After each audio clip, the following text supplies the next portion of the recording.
Pourquoi? Je rentre maintenant dans le lieu saint.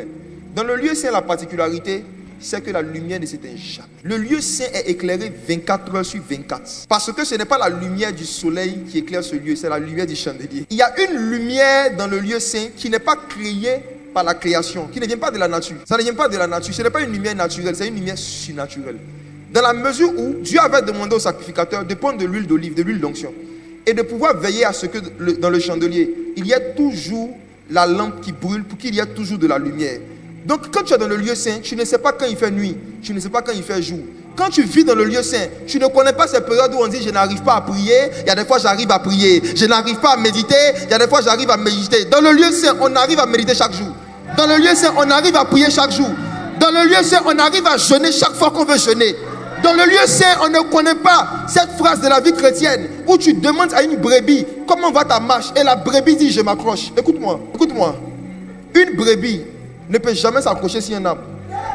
Ce sont les singes qui s'accrochent. Quand on te demande comment ça va et puis tu dis je m'accroche, tu n'es plus une brebis. Qui a déjà vu une brebis accrochée? Ceux qui s'accrochent là, c'est les singes et puis les gorilles. On s'accroche, on s'accroche. Quelqu'un qui est accroché, ça montre qu'il veut tomber. Quand il dit on s'accroche, ça veut dire que je suis sur le point de partir mais attraper une branche. Tu es toujours en position d'accrochage. Écoutez-moi, trouvez-moi le passage qui parle de Titus dans Actes. Je vais vous montrer un détail. Je dis même votre manière de vous tenir dans la présence de Dieu peuvent nous donner un indice. Un indice, vous êtes dans quel type de présence? Le parvis, le lieu saint. Même la façon d'être. Regardez Titus, regardez quelque chose. Si tu n'as pas soif de devenir un genre de chrétien qui médite chaque jour, qui prie chaque jour, qui chaque jour a de nouvelles informations sur Christ, a de nouvelles révélations, tu n'as pas le droit de rentrer ou de rester dans la deuxième intensité de la présence du Saint-Esprit qu'on appelle le lieu saint. Acte 20, verset 9. Verset 9. Or, il y avait un jeune homme nommé Eutychus, c'est ça? Lis ça s'il te plaît, regardez quelque chose. Or, un jeune homme nommé Eutychus, qui était assis sur la fenêtre. Pause. Assis sur la fenêtre. Qui a déjà vu ça dans sa vie? On vient faire un programme, et puis il y a un au milieu de nous qui n'est pas assis sur une chaise. Il n'est pas assis vers la fenêtre. Il est assis sur la fenêtre. Qui a déjà vu quelqu'un comme ça? C'est un singe. On s'accroche là, c'est ça qui est là. Il y a des gens qui peuvent venir là dans cette salle. Il y a des chaises devant, mais ils vont préférer aller s'asseoir aux extrémités. Ce ne sont pas des brebis. Ce n'est pas parce que tu es un enfant de Dieu que tu es une brebis de Jésus. La particularité des enfants, justement, c'est que les enfants, ils n'aiment pas rester à la place qu'on leur donne. Tu prends un enfant, tu le déposes ici, tu dis attends-moi ici. Va boire de l'eau, tu vas venir, tu vas voir un truc. L'enfant aime choisir sa place. La brebis se laisse conduire par le berger. La brebis fait ce qu'on lui dit de faire. Il y a des gens qui viennent, on leur dit asseyez-vous, là, ils disent non, moi je préfère là-bas. Comportement de singe. La brebis se laisse guider, la brebis se laisse orienter. Mais les enfants, c'est l'image de l'immaturité. Ils se comportent comme les singes. Eutychus ne s'est pas assis vers la fenêtre, il était sur la fenêtre. Il a laissé les chaises, il allait se mettre sur la fenêtre. Parce qu'il n'avait pas encore bien quitté le monde. Il aimait le parvis, il ne supportait pas la présence. Vous allez comprendre quand je vais évoluer pourquoi il y a des gens qui aiment s'asseoir derrière. Il y a des gens qui aiment s'asseoir derrière quand ils viennent dans la présence de Dieu. Même comportement que Adam et Ève après la chute. Ils ne supportent pas la présence. Il y a quelque chose en eux qui les met mal à l'aise et qui les dérange quand ils sont trop proches du prédicateur.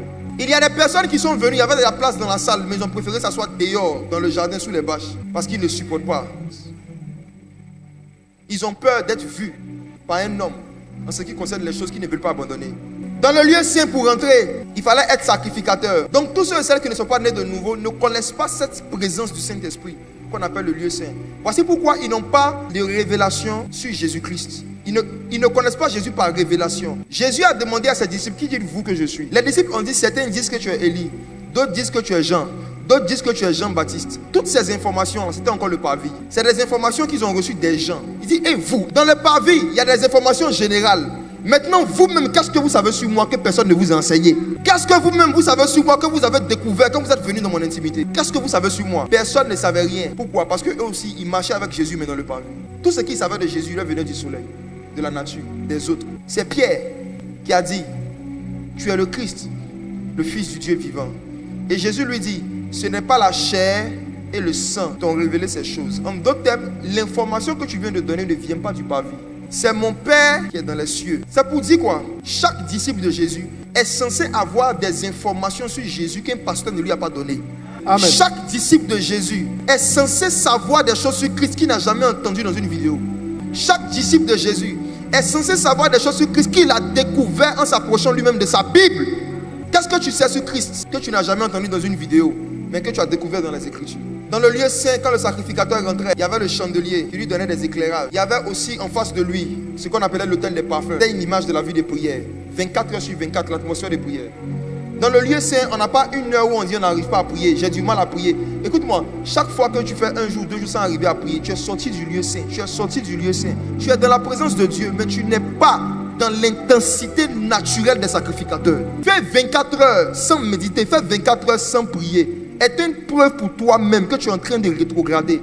Rétrograder, ce n'est pas le fait de ne plus venir à l'église. Rétrograder, c'est le fait de ne plus aller à l'esprit. Rétrograder, ce n'est pas de ne plus venir à l'église. Rétrograder, c'est de ne plus chercher le Saint-Esprit. Rétrograder, ce n'est pas le fait de fuir l'église. Rétrograder, c'est de fuir sa Bible. Tous ceux et celles qui fuient la Bible, qui ne cherchent pas à méditer la Bible, qui se cachent derrière les vidéos, vous êtes en train de rétrograder. Dans le lieu saint, dans cette présence du Saint-Esprit, il y a le chandelier qui donne sa lumière. Et en face du chandelier, il y a des pains de propositions. Il y avait des pains. En fait, le chandelier qui donne la lumière, c'est l'image de la révélation qui t'éclaire sur les Écritures. Le pain, c'est les Écritures. Donc, la lumière éclaire le pain. L'onction t'éclaire sur les Écritures. L'onction que vous avez reçue vous enseigne toutes choses. Faire 2 jours, 3 jours, sans pouvoir recevoir un enseignement du Saint-Esprit en lisant sa Bible est un signe qu'on n'est pas en contact avec le Saint-Esprit. Ce n'est pas parce que Dieu marche avec toi qu'il est proche de toi. Si Dieu pouvait marcher avec les Juifs et être en l'air, tu peux marcher avec le Saint-Esprit et puis il est en haut, là-dessus de toi. Voici pourquoi tu marches. Tu sais que tu es chrétien, mais tu te sens seul. Tu sais qu'il y a une présence qui n'est plus là.